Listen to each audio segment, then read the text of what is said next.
एक ही दिन, एक ही समय, एक ही स्थान पे दो लोग पैदा हो रहे हैं, एक ही सिटी में दो लोग पैदा हो रहे हैं, एक राजा हो जाता है, एक रंक हो जाता है, ऐसा कैसे?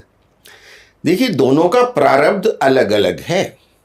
अच्छा, यहां कर्मफल पे बात आएगी। मान लीजिए उनके टाइम में 5-7 मिनट का फर्क है, तो उनकी षोडश वर्ग कुंडलियों में अंतर आ जाएगा।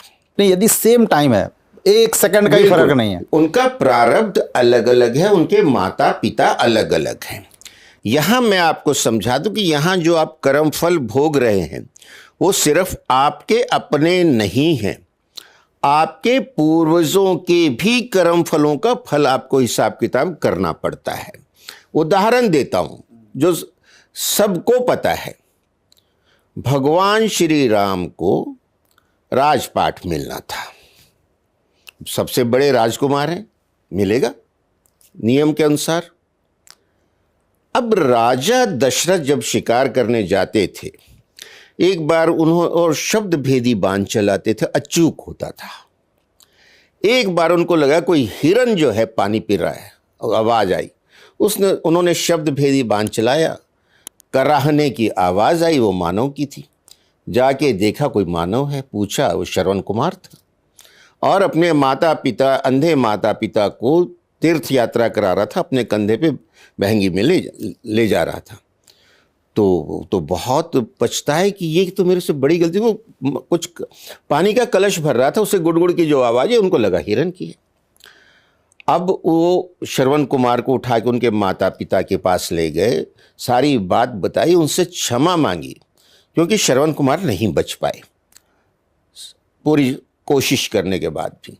उन्होंने उनके माता पिता को कहा कि मैं राजा दशरथ हूँ अयोध्या का, मेरे से गलती हुई, मैं क्षमा मांगता हूँ, मेरी जो सजा है दीजिए, ये मैं आपको राजमहल लेके चलूँगा, मैं आपकी सेवा करूँगा और आप जो चाहेंगे वो इच्छा पूरी करेंगे।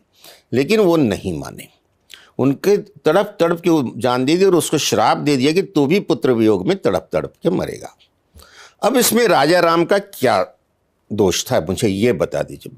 दोष तो पिताजी का था, जाने अनजाने, जानबूझ के उनका भी नहीं था।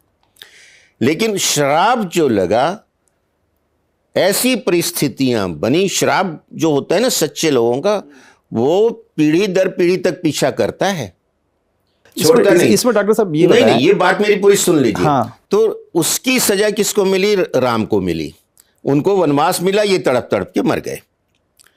तो ये है कि पिछले पूर्वजों के जो कर्म फल चले आ रहे हैं, जिनको पितृदोष, पितृ ऋण कहा जाता है, वो दोनों के अलग अलग हैं, दोनों के कुल अलग अलग हैं। मतलब आप ये कह रहे हैं पितृदोष की वजह से राम जी को ये वो साक्षात सामने था, लेकिन कई पूर्वजों के चले आते हैं। तो इसे इतना कॉम्प्लिकेटेड है कि आप कहें एक डेट को जन्म हुआ, एक ही समय पे हुआ, लेकिन दोनों के कुल अलग हैं, दोनों का प्रारब्ध अलग है, दोनों का लेन देन पिछला अलग है। वो सेम हो ही नहीं सकता किसी दो प्राणियों का।